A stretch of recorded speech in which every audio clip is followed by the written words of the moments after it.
Hey guys, welcome back to my channel. Now I am going to show you how you easily change your video ratio. How you change your video size on Capcut for mobile. So you see, I already put a video in my timeline and it is YouTube size video.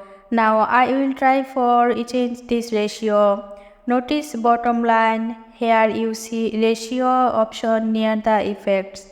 Click on ratio. Here you see many video ratio.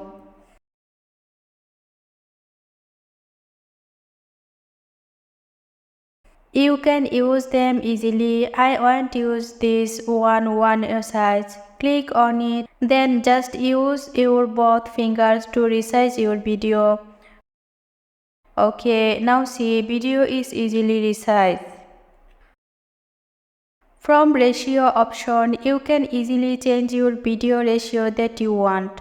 Just one click on them. So this was today's tutorial. Thanks for watching. If this video helped you, please subscribe my channel.